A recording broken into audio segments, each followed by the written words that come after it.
জয় গুরু সবাইকে। আমরা সবাই জানি যে আগামী 18ই জুলাই থেকে শ্রাবণ মাস শুরু হচ্ছে।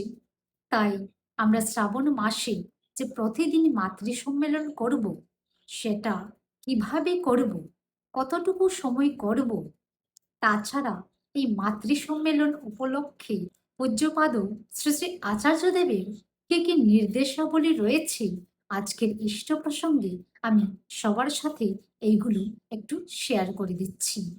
পূজ্যপাদ শ্রী শ্রী আচার্যদেবের শুভ ৫৯তম জন্মতিথিতে মধ্যম গ্রাম থেকে প্রায় ৩০ থেকে ৩৫ জন মায়েরা গিয়ে শ্রী শ্রী আচার্যদেবকে নিবেদন করেছিলেন এই শ্রাবণ মাসের মাতৃ সম্মেলন করা নিয়ে।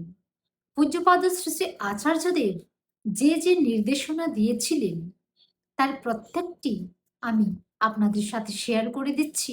আপনারা সবাই এই তত্ত্বগুলো আমাদের আশেপাশে যারা রয়েছেন গুরু ভাই বোনেরা সবার সঙ্গে শেয়ার করে দেবেন।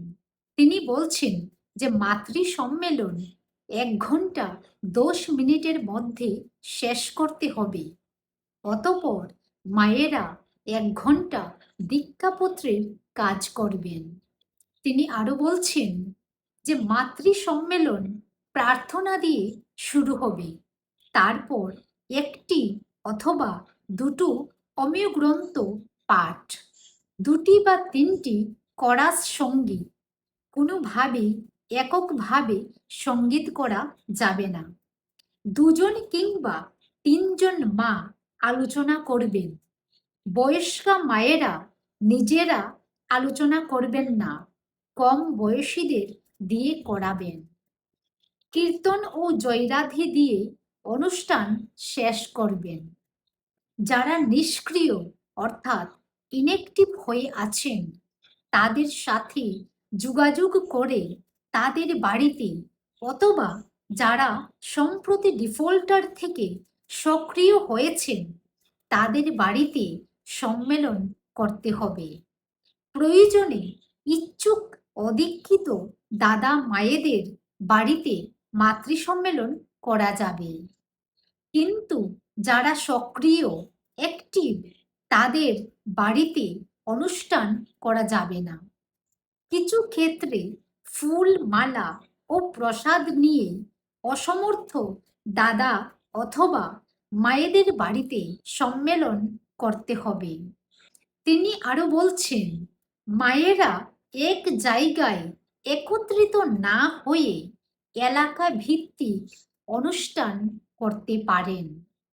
নতুন যাদের বাড়িতে সম্মেলন করা হবে পরবর্তীতে তাদের সাথে যোগাযোগ রাখতে হবে যাতে তারা নিয়মিত প্রার্থনা, ইষ্টবৃত্তি ইত্যাদি করেন। পূজ্যপাদ শ্রী শ্রী আচার্যদেব আমাদেরকে যেভাবে বলেছেন আমরা যেন সে প্রত্যেকটি কথা মাথায় নিয়ে মাথায় রেখে আমরা যেন শ্রাবণ মাসের প্রত্যেকটা দিন এইভাবেই পালন করার চেষ্টা করি। এই তথ্যগুলো আমরা যেন সবার সাথে শেয়ার করে দেই।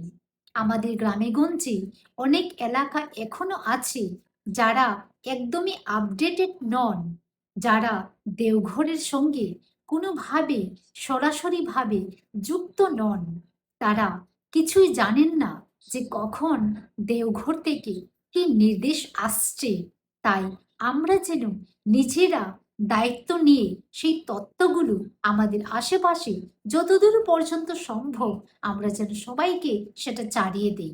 প্রথমে তিনি যেটা বলছেন সেটা হচ্ছে আমরা যেন মাতৃ সম্মেলনটা 1 ঘন্টা 10 মিনিটের মধ্যেই শেষ করি এবং মাতৃ সম্মেলনের শেষে আমরা যেন 1 ঘন্টা ডিপি ওয়ার্কস করতে পারি। এখনো অনেক এরিয়া আছে যেখানে দেখবেন যে এখনো বড়মার পাঁচালি পাঠ করা হচ্ছে, সেখানে পূজনীয় সাধনাদি রচিত প্রার্থনা আছে সেটা এবং অনেক কিছুই করা হয়। ওনারা হয়তো জানেন না তাই করেন। তাই আচার্যদেব বলছেন যে মাতৃ সম্মেলনটা প্রার্থনা দিয়ে শুরু করে 1 থেকে 2টি গ্রন্থ পাঠ করে তিনি বলছেন যে 2টি বা 3টি কোরাস সঙ্গীত করতে হবে, একক গান যেন কোনোভাবেই না হয়। তার ফলে কি হবে, যারা যারা উপস্থিত থাকবেন মাতৃ সম্মেলনে, ম্যাক্সিমাম তাদের মধ্যে সেই মাতৃ সম্মেলনে পার্টিসিপেট করা হবে, সবার যোগদান সেখানে হতে পারে। তাই তিনি চাইছেন আমরা যেন 2টি কিংবা 3টি কোরাস গান করি। সেই কোরাস গান করলে কি হয়, সবাই সেটাতে যোগদান দিতে পারেন, সবার তখন ভালো লাগবে। যদি একক সঙ্গীত হয় তখন দেখা যায় যে সময়ের অভাবে অনেকেই গান করতে পারছেন না কিংবা আলোচনা করতে পারছেন না, ওনাদের মনে অভিমান কষ্ট জমে থাকে। তিনি বলছেন যে 2টি কিংবা 3টি কোরাস গান হবে এবং তৎসঙ্গে 3টি আলোচনা হবে। 3টি আলোচনা যেটা করবেন সেটা বয়স্কা মহিলারা নন, নতুন যারা ইয়ং বয়সী মেয়েরা আছে সেই মেয়েরা আলোচনা করবে। সবার শেষে কীর্তন এবং জয়রাধি দিয়ে মাতৃ সম্মেলনটা শেষ করা হবে। তিনি আরো বলছেন যে যারা নতুন অ্যাক্টিভ হয়েছে কিংবা যারা ইনঅ্যাক্টিভ হয়ে আছেন, আমরা যেন তাদের সঙ্গে যোগাযোগ করে তাদের বাড়িতে যেন আমরা সম্মেলনটা করি। অনেক ক্ষেত্রে দেখা যায় যে গ্রামের মধ্যে একজন মা আছেন যিনি দীক্ষিত নন, কিন্তু তিনি প্রত্যেক দিন মাতৃ সম্মেলনে আসছেন এবং তিনি চাইছেন যে উনার বাড়িতে মাতৃ সম্মেলন করা হোক। সেই ক্ষেত্রে পূজ্যপাদ শ্রী আচার্যদেব বলছেন যে সেক্ষেত্রেও অদীক্ষিত হলেও উনার বাড়িতেও মাতৃ সম্মেলন করা যাবে। তিনি আরো বলছেন যে আমাদের আশেপাশে এমনও পরিবার আছে যাদের সামর্থ্য নেই যে তিনি তার বাড়িতে মাতৃ সম্মেলন করবে। সেক্ষেত্রে আমরা কি করতে পারি, আমরা নিজেরা ফুল প্রসাদ মালা এইসব নিয়ে গিয়ে ওনার বাড়িতে মাতৃ সম্মেলনটা করতে পারি। তিনি আরো বলছেন যে আমরা সবাই মিলে এক জায়গায় মাতৃ সম্মেলন না করে সেটা যদি এলাকা ভিত্তিক করি, মানে কিছুই একটা ছোট এরিয়া নিয়ে ওই এরিয়াতে আমরা করলাম, তো পাশে আরেকটা এরিয়াতে কয়েকজন মায়েরা মিলে করছেন, এভাবে যেন আমরা ছোট ছোট এলাকা ভিত্তিক যেন মাতৃ সম্মেলনগুলো করি। সবার শেষে তিনি আরো বলছেন যে যাদের বাড়িতে আমরা প্রথমবারের জন্য মাতৃ সম্মেলন করলাম তারা নিয়মিত ইষ্টভৃতি প্রার্থনা করছেন কিনা আমরা যেন সেটা যোগাযোগ রাখি। জয় গুরু। সবাই খুব ভালো থাকবেন, আনন্দে থাকবেন।